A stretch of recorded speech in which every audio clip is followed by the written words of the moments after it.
Good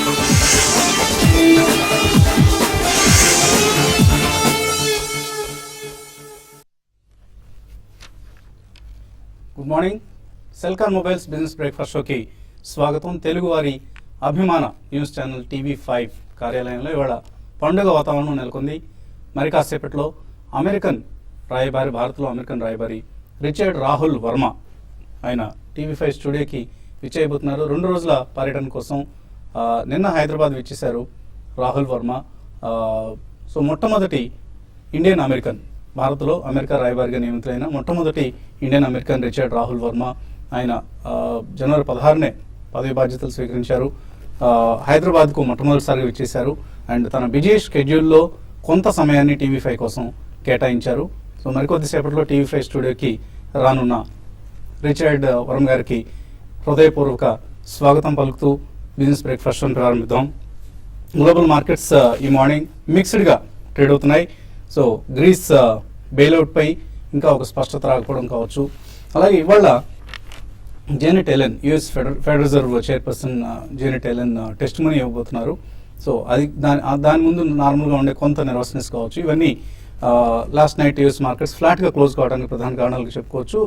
ఈ నేపథ్యంలో Asian మార్కెట్స్లో మిక్స్డ్ ట్రెండ్ కనిపిస్తుంది. కొన్ని మార్కెట్స్ పాజిటివ్గా, 1-2 ఇండిసెస్ స్వల్ప నష్టాల్లో ట్రేడ్ అవుతున్నాయి. ఓవరాల్గా 3 అయితే పాజిటివ్గానే ఉంది. సో మన మార్కెట్ విషయానికి వస్తే బడ్జెట్ పైన అందరూ ఆశలు ఉన్నాయి. అయితే బడ్జెట్ అనుకున్నంత రిఫార్మ్స్, సంస్కరణల వరవడిని ఫాలో కాకపోవచ్చు అన్న ఒక నిరాశ నిన్న మార్కెట్స్లో కనిపించింది. పేపర్ లీకేజెస్ ఏవైతే ఉన్నాయో, బడ్జెట్ పత్రాలు లీక్ అయ్యాయి, రకరకాల మినిస్ట్రీస్ నుంచి బడ్జెట్ పేపర్స్ బయటకు వచ్చాయి అన్న అంశం, దాని మీద ఒక ఇన్వెస్టిగేషన్ జరుగుతోంది అన్న అంశం, ఇదంతా మార్కెట్లో ఒక ప్యానిక్ వాతావరణాన్ని, బడ్జెట్ వివరాలు కొంత మార్కెట్కి ఇప్పటికే తెలిసాయి అన్న అంశాలు, ఇవన్నీ మార్కెట్లో కొంత నెగిటివ్ సెంటిమెంట్కి, బేర్ ఆపరేటర్స్కి ఉత్సాహాన్ని ఇచ్చాయని చెప్పుకోవచ్చు. నిన్న కూడా మనం చూసాం సెకండ్ హాఫ్ భారీగా సెల్లింగ్ రావడం చూసాం. సో ఈ సిరీస్లో ఇప్పటిదాకా చూస్తే నిఫ్టీ సుమారుగా 2.5% పైగా నష్టపోవడం చూసాం. బ్యాంక్ నిఫ్టీ 8% నష్టపోయింది. అలాగే రోల్ఓవర్స్ పరిస్థితి మాత్రం కాస్త ఆశాజనకంగా ఉంది, ఉత్సాహంగా ఉంది. మార్కెట్ వైడ్ రోల్ఓవర్స్ ఇంతకుముందు 23% ఉంటే లాస్ట్ 3 సిరీస్ యావరేజ్ ఇప్పుడు 32% కనిపిస్తుంది. అలాగే నిఫ్టీ రోల్ఓవర్స్ 38% ఉంది, ఇంతకుముందు చూసిన 20% యావరేజ్తో పోల్చితే. సో ఎఫ్ఐఎస్ నిన్న బయింగ్ పూనుకోవడం కూడా క్యాష్ మార్కెట్లో 600 కోట్ల రూపాయలకు పైగా స్టాక్స్ని ఎఫ్ఐఎస్ కొన్నారు. సో ఇది కూడా కొంత ఎఫ్ఐఎస్ బయింగ్ సెల్లింగ్ ఆగిపోయింది. బయింగ్కు ముందుకు రావడం అంటే లోవర్ లెవెల్స్ దగ్గర బయింగ్ చేయడం అనేది కొంత పాజిటివ్ అంశంగా చెప్పుకోవచ్చు. అదర్వైజ్ మార్కెట్లో ప్రస్తుతానికి షార్ట్ టర్మ్ ట్రెండ్ నెగిటివ్గా కనిపిస్తుంది. ప్రీ బడ్జెట్ ర్యాలీ ఆల్మోస్ట్ ఇక దాదాపుగా లేనట్లే అనిపిస్తుంది. అండ్ ఇంతకుముందు మనం ఏదైతే ఆల్ టైమ్ హై లెవెల్ చూసామో 8993, అదే బడ్జెట్కి ముందు మనం చూసిన హైయెస్ట్ లెవెల్ కాబోతోంది. మేబీ 8800 దగ్గర సపోర్ట్ వస్తుంది అంటున్నారు. దాని కింద కనుక ఒక బిగ్ బ్రేక్అవుట్ వస్తే మాత్రం నిఫ్టీకి నెగిటివ్గా మనం చెప్పుకోవచ్చు. And Reliance, Infosys, HDFC, ICICI ఇటువంటి కౌంటర్స్లో నిన్న డెలివరీ బేస్డ్ సెల్లింగ్ జరిగింది. సో ఐటీ ప్యాక్ లీడ్ చేస్తుంది ప్రస్తుతానికి మార్కెట్స్ను. ఐటీ, L&T అలాగే రిలయన్స్ ఇండస్ట్రీస్, ఈ 3 లీడ్ చేస్తాయని అందరూ ఊహించారు. కానీ ఇప్పుడు రిలయన్స్ ఇండస్ట్రీస్ కూడా బేర్ పరమైపోయింది. సో RIL కౌంటర్ కూడా నష్టాల పాలవుతుంది.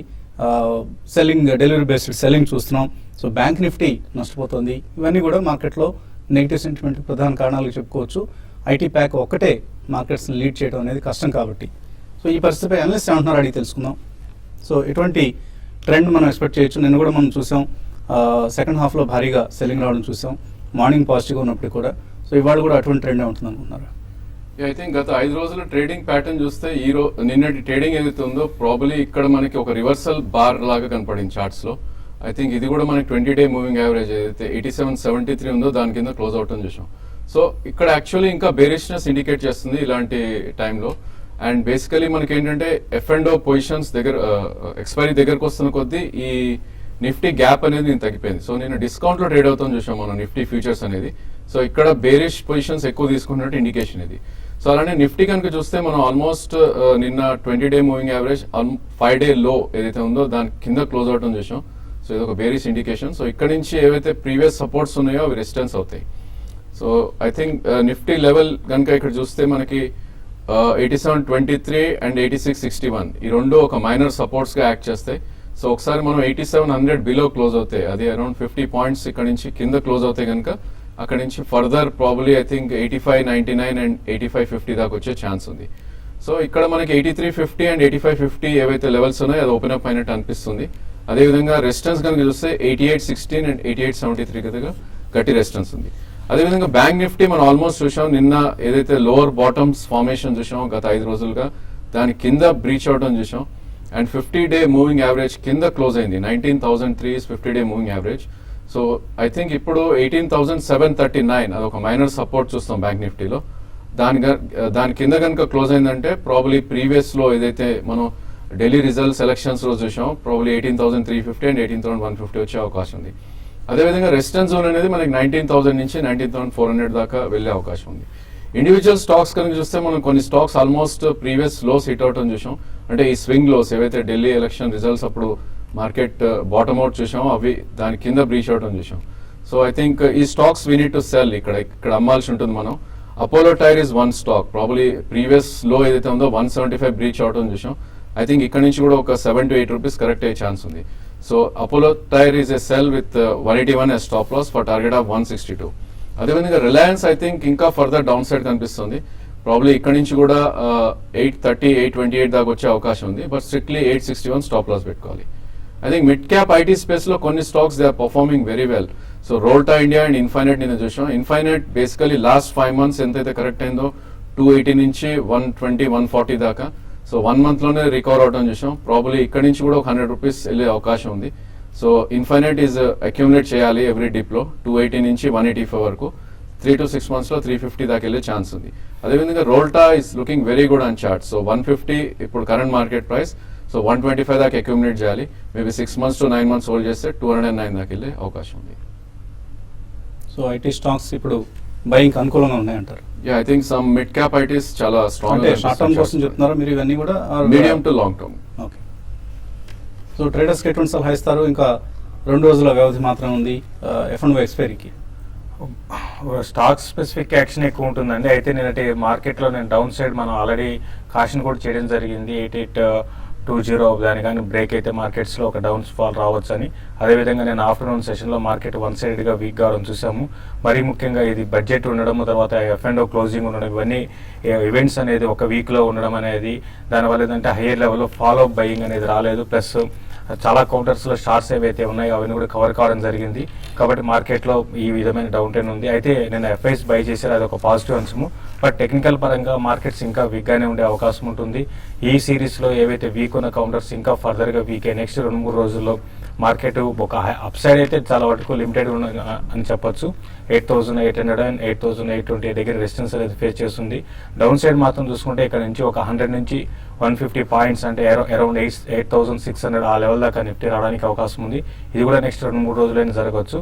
కొన్ని స్టాక్స్ కొంత ఈ రోజు బయింగ్కి పాజిటివ్గా ఉండే అవకాశం ఉంది. లైక్ హీరో మోటార్ కార్పొరేషన్ ఒకటి చాలా ఓవర్సోల్లో ఉంది. 3,200 నుంచి 2,600 దాకా రావడం చూసాం. బట్ ఈరోజు 2650 పైన కానీ సస్టైన్ కాగలిగితే Hero motor corporation long position తీసుకోమంటాను.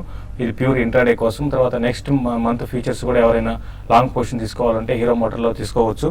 తర్వాత IRB ఇన్ఫ్రా ఒకటి కూడా కొంత స్ట్రాంగ్ ఉండొచ్చు ఈరోజు. తర్వాత రిలయన్స్ ఇన్ఫ్రా కూడా ఈ సిరీస్లో చాలా స్ట్రాంగ్ ఉంది. ఈ దీంట్లో బడ్జెట్లో కొంత పాజిటివ్ ఉండే అవకాశం ఉంది. కాబట్టి కాల్స్ కూడా చాలా హ్యూజ్ ప్రీమియంతో ట్రేడ్ అవుతున్నాయి. రిలయన్స్ ఇన్ఫ్రాని కూడా షార్ట్ టర్మ్కి పొజిషన్ తీసుకోమంటాను. అయితే కొన్ని స్టాక్స్ కొంత వీక్గా ఉండే అవకాశం ఉంది. లైక్ కోటక్ బ్యాంక్ ఒకటి హైయర్ లెవెల్లో సెల్ చేయమంటాను. ఈవెన్ బ్యాంక్ నిఫ్టీ కూడా కొంత up trend intraday up trend వచ్చినప్పుడల్లా కూడా సెల్ చేయమంటాను. బ్యాంక్ నిఫ్టీ ఇంకా వీక్ అయ్యే అవకాశమే ఎక్కువ ఉందండి. And housing finance companies, realty companies ఇవి లాస్ట్ ఫ్యూ డేస్గా యాక్టివ్గా ట్రేడ్ అవుతున్న counters. In addition to of course railway stocks. So housing finance కంపెనీస్లో ఇవాళ కూడా హైట్ అండ్ యాక్టివిటీ ఉండే అవకాశం ఉంది. ఎందుకంటే బడ్జెట్లో హౌసింగ్ ఫర్ ఆల్ 2022 కల్లా అందరికీ హౌసింగ్ ఉండాలి అనే ఉద్దేశంతో కేంద్ర ప్రభుత్వం పనిచేస్తుంది. దీన్ని ఫిబ్రవరి 19న ప్రకటించిన విషయం అందరికీ తెలిసిందే. సో ఈ దిశగా బడ్జెట్లో కొన్ని చర్యలు ఉంటాయి. PPP ప్రాజెక్ట్స్ను ప్రోత్సహించబోతున్నారు హౌసింగ్ సెక్టర్కి సంబంధించి. అలాగే లో కాస్ట్ హౌసింగ్ను ప్రోత్సహించే విధంగా బడ్జెట్లో మార్పులు చేర్పులు ఉంటాయి, ప్రకటనలు ఉంటాయి అన్న అంచనా ఉంది. ఈ నేపథ్యంలో హౌసింగ్ ఫైనాన్స్ కంపెనీస్ కావచ్చు, రియల్టీ కంపెనీస్ కావచ్చు యాక్టివ్ ట్రేడ్ కాబోతున్నాయి నెక్స్ట్ 2-3 డేస్ కోసం. కాలర్స్ లైన్ ఉన్నారు. కర్నూలు నుంచి first caller Sridhar. Hello sir, good morning sir. Good morning, అడగండి శ్రీధర్. సార్, MRF షేర్స్ మేము December 2013 లో తీసుకున్నాం sir. At the rate of 16,000 per share sir. అంటే ప్రజెంట్ ఇప్పుడు దాన్ని సేల్ చేసుకోవచ్చా, హోల్డ్ చేసుకోమంటారు సార్? ఏమైనా ఇంకా హై ఎక్స్పెక్టేషన్స్ ఏమైనా ఉంటాయి? అంటే మీకు లాభాలు స్వీకరించాలన్న కాంక్ష బలంగా ఉందా? అంటే అప్పుడు 16,000 తీసుకున్నాం సార్, ఇప్పుడు 40,000 వరకు వచ్చేసింది సార్ షేర్. అవును, మంచి ఏమైనా మంచి 50,000 ఏమైనా ఎక్స్పెక్ట్ చేయొచ్చా సార్? ఏమైనా స్ప్లిట్టింగ్ కానీ బోనస్ కానీ ఏమైనా ఉండే అవకాశం ఉంది సార్? ఎన్ని షేర్లు ఉన్నాయి మీ దగ్గర? 10 షేర్స్ ఉన్నాయి సార్. 10 షేర్స్ ఉన్నాయి. సో ఎంఆర్ఎఫ్ మంచి లాభంలో ఉన్నారైనా కొద్దిగా అమ్ముకోవచ్చా లేదా హోల్డ్ చేయడం మంచిదే? ఇంకా ఐ థింక్ హోల్డే చేయాలండి. Basically winners win in stock market. So ఇప్పటి వరకు అయితే అది 33,500 అబౌవ్ ఉంటుందో డెఫినెట్లీ హోల్డ్ చేయాలి. సో ఇన్ కేస్ మీకు ట్రేడింగ్ స్టాప్ పెట్టుకోవాలంటే 33,500 కింద క్లోజ్ అవుతే ఒక 50% అమ్మటానికి ట్రై చేయండి. బట్ డెఫినెట్లీ రానున్న రోజుల్లో ఇది 50,000, 60,000 వి డోంట్ నో ప్రైస్ ఎక్కడికి వెళ్తుంది, ఇది అన్చార్టెడ్ జోన్లో ఉంది కాబట్టి. బట్ స్ట్రిక్ట్లీ 33,500 స్టాప్ లాస్ పెట్టుకుని హోల్డ్ చేయండి, మీ ప్రైస్ వచ్చే అవకాశం ఉంది. మరొక కాలర్ శ్రీధర్ లైన్ ఉన్నారు కరీంనగర్ నుంచి. ఈసారి హలో సార్, ఈ ఎస్బీఐ నాకు 310 లో భయం ఉంది సార్, యావరేజ్ చేసుకోవచ్చు. అలాగే రిలయన్స్ ఇన్ఫ్రా 700 లో భయం ఉంది, యావరేజ్ చేసుకోవచ్చు. చెప్పండి. ఎస్బీఐ అయితే మీరు స్లోగా యావరేజ్ చేసుకోమంటారండి. బట్ ఈ లెవెల్ కాకుండా కొంచెం ఒక అంటే 296 అది కానీ బ్రేక్ అయిందంటే 290 బిలో రావచ్చు అండి. 290 బిలో వచ్చినప్పుడల్లా మీరు ఎవరేజ్ చేసుకోమంటాను. బట్ రిలయన్స్ ఇన్ఫ్రా మాత్రం మీరు కరెంట్ లెవెల్స్ లో కూడా బై చేసుకోవచ్చు. మరి ముఖ్యంగా బడ్జెట్ దృష్టిలో పెట్టుకొని ఒక మూమెంటం ట్రేడ్ అండి, షార్ట్ టర్మ్ మూమెంటం ట్రేడ్ చాలా స్ట్రాంగ్ రిలయన్స్ ఇన్ఫ్రాలో బిల్ కావడం చూసాము. 460 పైన కానీ క్రాస్ అయితే ఈ స్టాక్ 520 దాకా, ఈవెన్ బడ్జెట్ రోజే మనకి 520 వచ్చిన సర్ప్రైజ్ కానవసరం లేదు, చాలా స్ట్రాంగ్ అప్ ట్రెండ్ లో ఉంది. కాబట్టి రిలయన్స్ ఇన్ఫ్రా కరెంట్ లెవెల్స్ లో మీరు బై చేసుకోండి. స్టేట్ బ్యాంక్ మాత్రం కొంచెం డిప్ లో ఇక్కడ నుంచి ఒక 3 to 4% కరెక్షన్ వచ్చినప్పుడు మీరు లాంగ్ టర్మ్ కోసం యావరేజ్ చేసుకోమని చెప్తాను. మరికొద్దిసేపట్లో అమెరికన్ రాయబారి రిచర్డ్ రాహుల్ వర్మ టీవీ5 స్టూడియోకి విచ్చేయబోతున్నారు. సో ఒక ప్రాంతీయ భాషా ఛానల్ను సందర్శిస్తున్న మొట్టమొదటి అమెరికన్ రాయబారి రిచర్డ్ వర్మ. ఆ ఘనత, ఆ గౌరవం టీవీ5కి దక్కింది. సో రాహుల్ వర్మ టీవీ5 స్టూడియోలో ఏం చేయబోతున్నారు, ఆయన జీవిత విశేషాలు, అలాగే నిన్న సాయంత్రం ఇండియన్ స్కూల్ ఆఫ్ బిజినెస్లో ఆయన ప్రసంగించారు. అక్కడ ఆయనతో కొంత సమయం గడిపిన శ్రీ జేఏ చౌదరి మనతో చిన్న బ్రేక్ తర్వాత అందుబాటులో రాబోతున్నారు. సో ఆయన అడిగి మరిన్ని విశేషాలు తెలుసుకుందాం. Let's take a small break.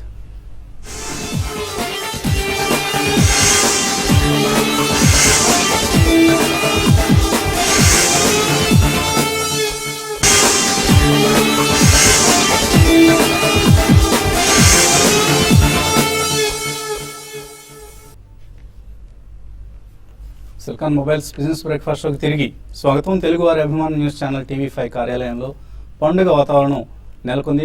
మరి కాసేపట్లో అమెరికన్ రాయబారి శ్రీ రిచర్డ్ రాహుల్ వర్మ టీవీ5 స్టూడియోకి విచ్చేయబోతున్నారు. 2 రోజుల పర్యటన కోసం నిన్న హైదరాబాద్కి విచ్చేసిన రాహుల్ వర్మ నిన్నంతా బిజీగా గడిపారు. తన బిజీ షెడ్యూల్లో ఇవాళ కొంత సమయాన్ని టీవీ5 స్టూడియో కోసం కేటాయించారు, టీవీ5 స్టూడియో సందర్శన కోసం. సో భారత్లో అమెరికా రాయబారిగా నియమితులైన మొట్టమొదటి ఇండియన్ అమెరికన్ రాహుల్ వర్మ. ఆయన తల్లిదండ్రులు పంజాబ్కి చెందినవారు. సో 1963లో భారత్ విడిచి అమెరికాకు వలస వెళ్ళారు. చాలా కష్టాలు పడి 5 సంతానాన్ని పెంచి పోషించారు. వీరిలో అందరికంటే చిన్నవాడు Rahul Varma. So US air ఫోర్స్లో జూనియర్ అడ్వకేట్గా తన కెరీర్ను ప్రారంభించిన వర్మ ఆ తర్వాతి కాలంలో తన ప్రతిభా పాఠవాలతో అమెరికన్ అడ్మినిస్ట్రేషన్లో చోటు దక్కించుకున్నారు. 2008 అమెరికన్ అధ్యక్ష పదవి ఎన్నికల సమయంలో ఒబామా పబ్లిక్ డిబేట్స్ ఏర్పాట్లలో చురుగ్గా పాల్గొని ఆయన మన్ననలు పొందారు. 2007 నుంచి 2011 వరకు స్టేట్ డిపార్ట్మెంట్లో అసిస్టెంట్ సెక్రటరీగా బాధ్యతలు నిర్వహించారు. ఇక సెప్టెంబర్ 2014లో భారత్ అమెరికా ద్వైపాక్షిక సంబంధాలు మరింత బలపడాలి, మరింత మెరుగుపడాలన్న ఉద్దేశంతో వర్మను అమెరికన్ రాయబారిగా భారత్లో నియమించారు అధ్యక్షుడు ఒబామా.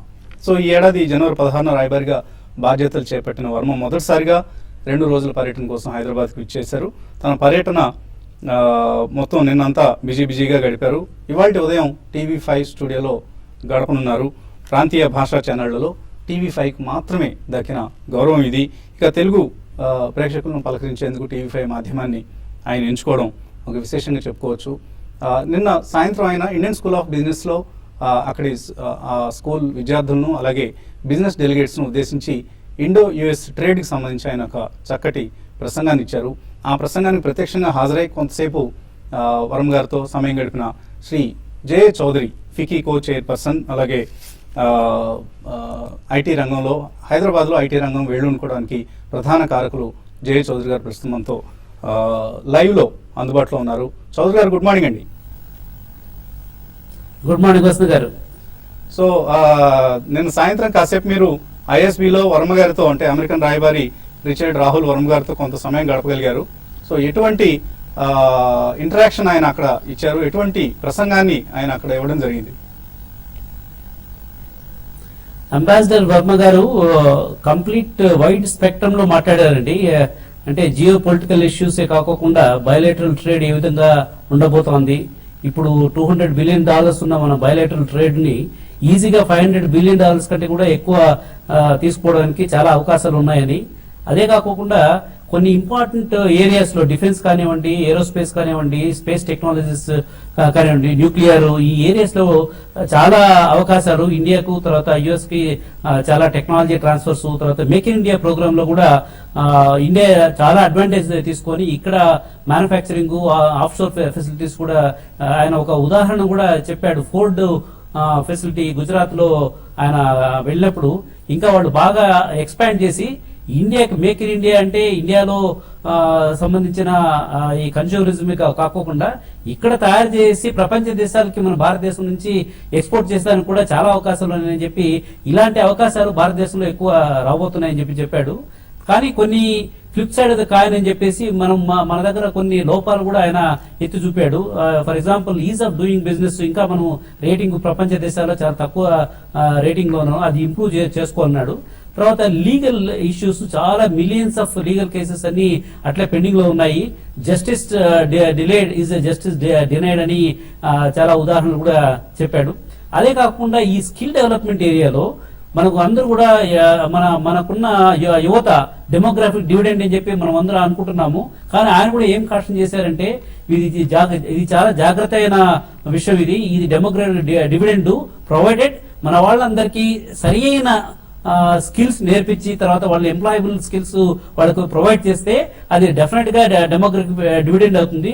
లేకుంటే దాన్ని సరిగా మనం ఉపయోగించుకుంటే, యూత్ ని సరిగా ట్రైన్ చేసుకుని వాళ్ళు ఉపయోగించుకోకపోతే అది డెమోగ్రఫిక్ డిజాస్టర్ కూడా అవుతుంది. ఇలాంటి కాషన్స్ కూడా చేయడం జరిగింది. I think it was he covered entire spectrum of, అంటే వాళ్ళకు ఈ ఏషియా రీజన్ లో ఎంత ఇంపార్టెన్స్ ఎందుకు ఇస్తున్నారు ఇండియా పైన, ఎందుకు మన ఒబామా గారు 26 జనవరి రోజు మొత్తం ఆయన more than half of the cabinet అంతా ఇండియాకి తీసుకురావడం జరిగిందని కూడా చెప్పారు. ఎందుకు ఇంత ఇంపార్టెన్స్ ఇస్తున్నారంటే నాట్ ఓన్లీ ట్రేడ్ రిలేషన్షిప్, అదే కాకుండా ఈ జియో పొలిటికల్ దీంట్లో కూడా ఇండియాకి చాలా ఇంపార్టెన్స్ ఇస్తున్నారు. తర్వాత ఇంకొకటి ఈ టెర్రరిజం పైన కూడా ఆయన కొంత మాట్లాడారు. మనకు కామన్ టార్గెట్స్ మన అమెరికాను, తర్వాత భారతదేశం కూడా ఈ టెర్రరిస్ట్ అటాక్స్ కి అప్పుడప్పుడు లోన్ అవుతోంది. తర్వాత దీనికంటే ఇంకా ఇంపార్టెంట్ ఏంటంటే ఈ సైబర్ టెర్రరిజం, సైబర్ అటాక్స్ ఎక్కువ జరిగేదానికి స్కోప్ ఉంది. అక్కడ మన భారతదేశము, అమెరికా ఏ బెస్ట్ ప్రాక్టీసెస్, మా దగ్గర ఉన్న రీసెర్చ్ బెస్ట్ ప్రాక్టీసెస్ కూడా మీతో భారతదేశంతో షేర్ చేసుకొని మన ఈ సైబర్ వార్ఫేర్ లో ఏ విధంగా మనం కంట్రీస్ ని ప్రొటెక్ట్ చేసుకోవాలా, దానికి కూడా మన అమెరికా నుంచి వాళ్ళు అన్ని సహాయాలు కూడా చేసేదానికి అని చెప్పేసి ముందుకు వస్తున్నారు. I think by and large ఆయన చెప్పింది ఏంటంటే సమ్ అండ్ సబ్స్టెన్స్ లో ఇది మనకు ఒక స్వర్ణయుగము. ఎందుకంటే ఇప్పుడు ప్రపంచ దేశాల్లో యూరోప్ లో పెద్ద ఎకనామిక్ డెవలప్మెంట్ లేదు. ఇప్పుడు ఎకనామిక్ డెవలప్మెంట్ అంతా అమెరికాలో ఉంది, ఇండియాలో ఉంది, మేబీ చైనాలో కొంతవరకు ఉంది. ఇలాంటి ఆపర్చునిటీ ఇండియా, అమెరికా ఈ రెండు కలిసి, ఎందుకంటే మనకు ఈ రెండు పెద్ద డెమోక్రసీస్, ఈ రెండు కలిపి ఆల్రెడీ మనకు ట్రేడ్ రిలేషన్షిప్ బాగున్నాయి. తర్వాత ఇంకొక ముఖ్యమైన విషయం ఏంటంటే మన ఏ కంట్రీలో కూడా మన ఇండియన్ అమెరికన్స్ కానీ ఇండియన్స్ అక్కడికి వెళ్ళిన వాళ్ళకి ఇలాంటి పొజిషన్స్, ఇప్పుడు ఈ రోజు వర్మ గారికి ఇండియా అంబాసిడర్ గా వచ్చారు, ఇలాంటి ఆపర్చునిటీస్ మిగతా కంట్రీస్ లో మన ఇండియన్స్ లేవు. కాబట్టి మనం ఈ రిలేషన్షిప్ ని పెంపొందించుకొని ట్రేడే కాకుండా పొలిటికల్ ఏరియాస్ లోను, తర్వాత డిఫెన్స్, స్పేస్ టెక్నాలజీస్ ఏరియాస్ లో చేసుకుంటే మన ఈ రెండు కంట్రీస్ కూడా బాగుంటాయని చెప్పి ఆయన ఇంటరాక్టివ్ డిస్కషన్ లో చెప్పడం జరిగింది. ఓకే, సో చౌదరి గారు ఇవాళ మొట్టమొదటిసారిగా ఒక రీజనల్ లాంగ్వేజ్ ఛానల్ను ఆయన సందర్శించబోతున్నారు. TV5 కు ఆయన రాబోతున్నారు. సో ఎటువంటి అవకాశం అంటారు ఇది, ఎటువంటి గౌరవం అంటారు ఇది? TV5 మాత్రమే దక్కిన గౌరవం ఇది. I really my hearty congratulations to the entire team of TV5. ఇది చిన్న విషయం కాదండి. ఒక యుఎస్ అంబాసిడర్ అసలు మన హైదరాబాద్ రావడం అనేది పాత రోజుల్లో చాలా కష్టమైన ఇది. అలాంటి అంబాసిడర్ గారు ఫస్ట్ టైం హైదరాబాద్కి వచ్చి ఒక రీజనల్ తెలుగు ఛానల్కి వచ్చి అంతసేపు స్పెండ్ చేయడం అనేది it's not a small thing. I really want to congratulate TV5 and management, all of you, for this great accomplishment. I wish the channel all the success. I think మీరు Richard Varma లాంటి వాళ్ళందరినీ కూడా మీ channel ద్వారా మన తెలుగు వాళ్ళు కూడా పరిచయం చేస్తే మన వాళ్ళు కూడా దే థింక్ మోర్ గ్లోబల్ దాని ఓన్లీ థింకింగ్ నేరో మైండెడ్ గా థింక్ చేయకోకుండా అలాంటి వాళ్ళు మీరు తీసుకొని రావాలా. ఇది చాలా మంచి విషయం. ఎందుకంటే తెలుగు వాళ్ళకి ఇలాంటి ఆపర్చునిటీస్ రావడము, తెలుగు ఛానల్లో ఒక అంబాసిడర్ యుఎస్ అంబాసిడర్ వచ్చి అంతసేపు స్పెండ్ చేయడం అనేది మన తెలుగు వాళ్ళందరికీ గర్వించదగ్గ విషయం అండి. I really congratulate TV5 and the management of TV5. Thank you sir, thank you so much Chowdary garu. So మరికొద్దిసేపట్లో TV5 స్టూడియోకి రాబోతున్నారు భారత్లో అమెరికా రాయబారి శ్రీ రిచర్డ్ రాహుల్ వర్మ, మొట్టమొదటి ఇండియన్ అమెరికన్ ఒక యుఎస్ అంబాసిడర్ టు ఇండియాగా నియమితులు కావడం, ఆయన హైదరాబాద్కి రావడం అండ్ హైదరాబాద్ పర్యటనలో తన బిజీ స్కెడ్యూల్స్లో TV5 కోసం కొంత సమయాన్ని ఆల్మోస్ట్ 1 hour TV5 స్టూడియోలో ఆయన గడబోతున్నారు. So it's rare opportunity, rare privilege. We're honoured. TV5 ఆయనకు ధన్యవాదాలు తెలుపుతూ స్వాగతం పలికేందుకు సిద్ధంగా ఉంది. ఆయన ఇంటర్వ్యూ మరి కాసేపట్లో TV5లో ప్రసారం అవుతుంది, న్యూస్ బులెటిన్స్లో ప్రసారం అవుతుంది. ఎక్స్క్లూజివ్ ఇంటర్వ్యూ రాత్రి 8:30కు రికార్డెడ్ వెర్షన్ ప్రసారం అవుతుంది. So keep watching TV5.